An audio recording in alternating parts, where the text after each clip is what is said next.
Well, my name is Caroline Sinclar. I'm originally from London, but I've been living in New York for many, many years. I entered the casting business. I was initially a film editor, but then I fell into casting. I've always loved actors, so I've been doing that for quite a long time. Okay. And my company, we cast mostly independent films, some theatre, some TV, and we do also a lot of commercials. Yeah, it can be the producer or the director usually. I mean, often it's the producer. And then you go in and you meet with the director. I mean, in a way, I often feel that being a casting director is almost similar to being an actor in a way, because you're having to sell yourself, and you know you have to prove that you have the same viewpoint as the director. So I do see, you know, similarities between being a casting director and an actor in a way. You know, you go in, you have a meeting, and I guess you have to make sure that you're on the same page as the as the director. And then I guess the next step would be to come up with a list. Usually how I work, you know, you come up with a list of name actors, and then you try and get those people attached, and then you see all the other roles. When I'm doing a project, if I'm casting a movie, I would put it in breakdown services, and I would see people like that.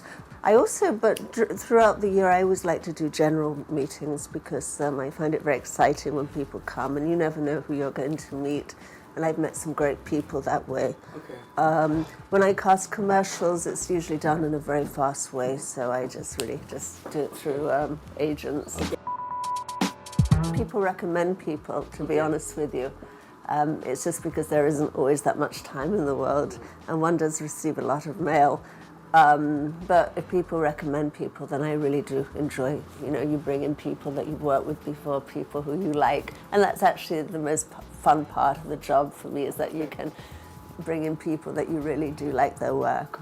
Okay. In New York and LA, I think the community is quite small, and there's always, sometimes you get buzzes in certain people, or if people come in from, you know, an agent that you really trust, or a manager, then I would definitely see the person. Okay.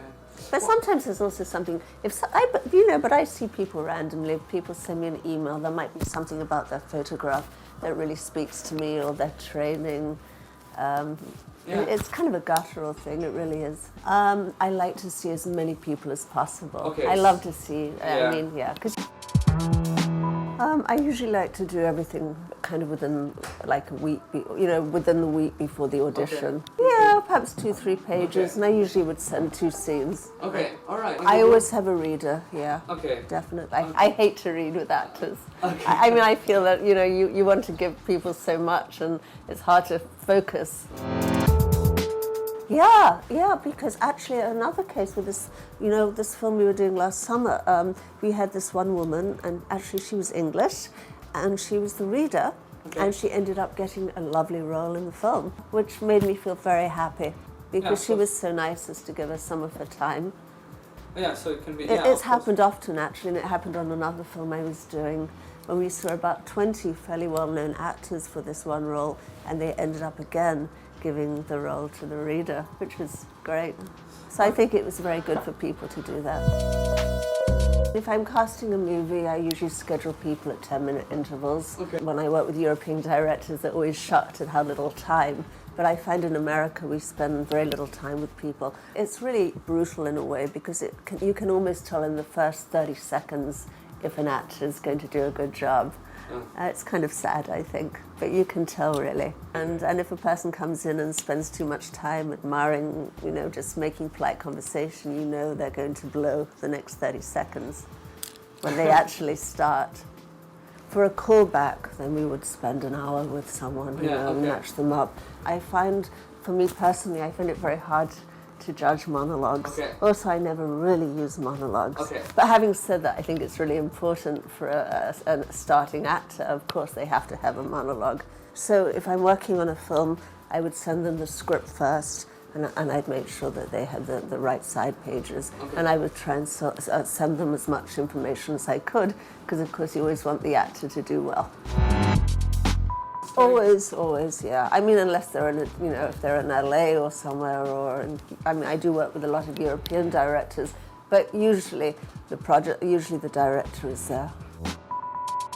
Well, I mean, it's obviously his or her final decision, but I mean, if I do believe strongly in someone, I mean, I will be a little, not forceful, but I will. I mean, it is collaborative.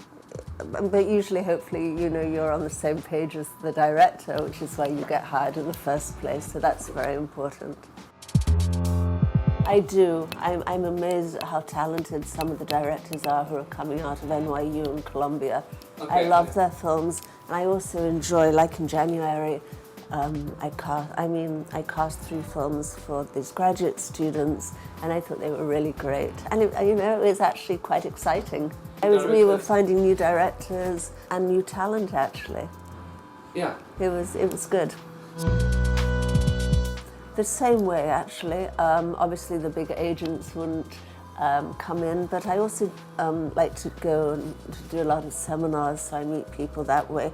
So I brought in quite a few people that I might have met. I do seminars to meet people. There are different places here, and a lot of casting directors do it in New York. It's a very good way. Like, I remember this summer I met this Australian actor, actually, and she was amazing.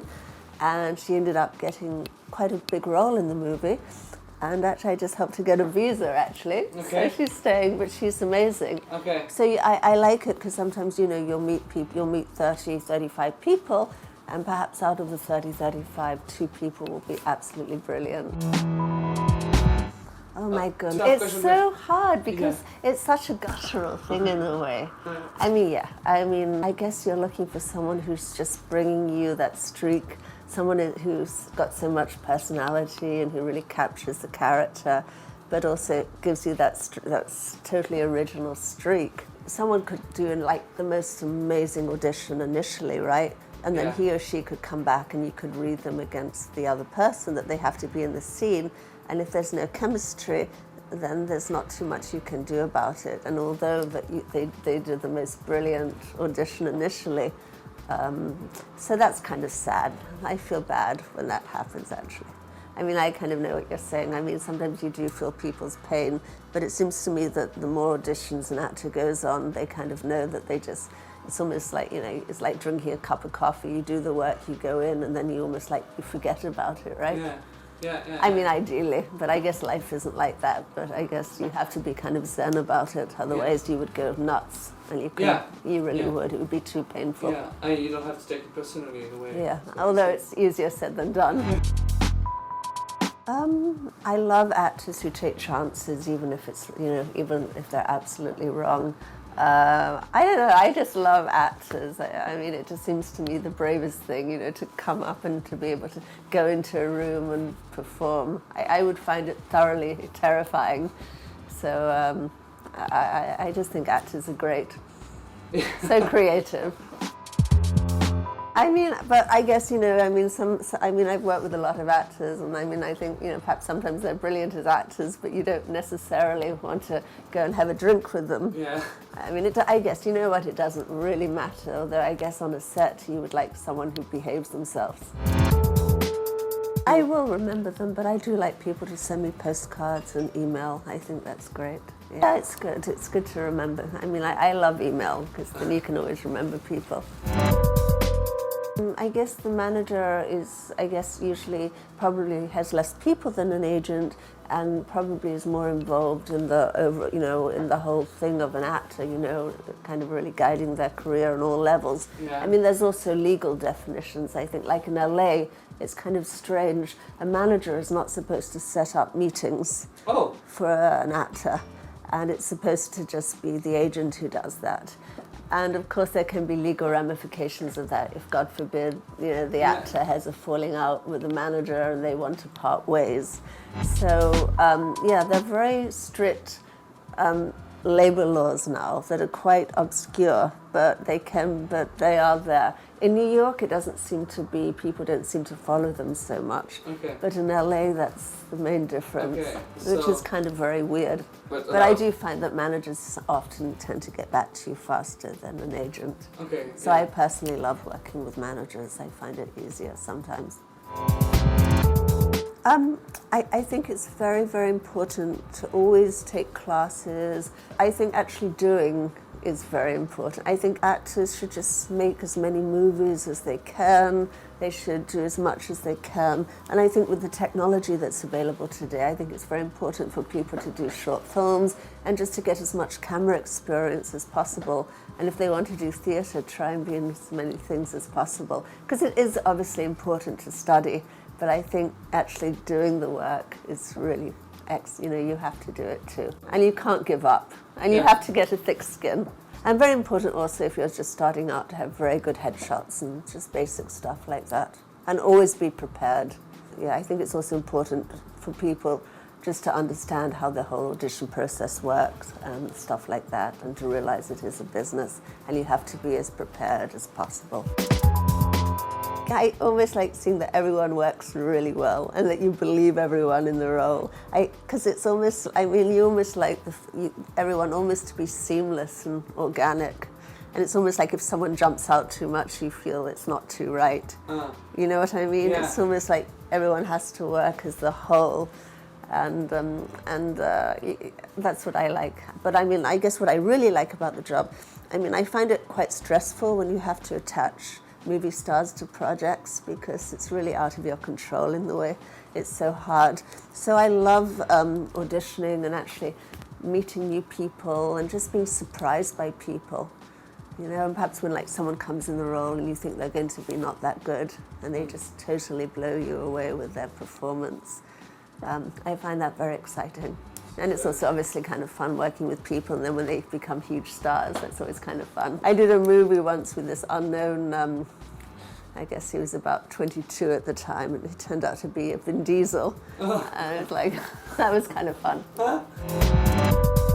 I am on Facebook, but I have used Facebook not usually for movies, but say I'm looking for a kind of a rather specific role for a commercial, then I would definitely put it on Facebook. And also Craigslist, but for interesting types I found. Usually though, if I'm doing a movie, I'll be a little more traditional and I'll just put it on breakdown services and I'll contact all the agents and managers. I can often tell when actors are going to shoot themselves in the foot. It's very interesting to me. They come in and they're way too talkative with people, too loquacious, and it seems to me, my goodness, this person is not focusing on what they're going to have to do. So I think it's very important for an actor to come in, say hello, be nice, but then immediately go, perhaps ask a question about the character, but just to do the work. And not to be too distracted by everything else. Absolutely focused, because I've noticed with the younger people, you can tell that they're inexperienced because they're way too talkative about everything else, and they're not really thinking about the character. And also, your best friend is the reader in these situations, and I think a lot of actors sometimes forget that.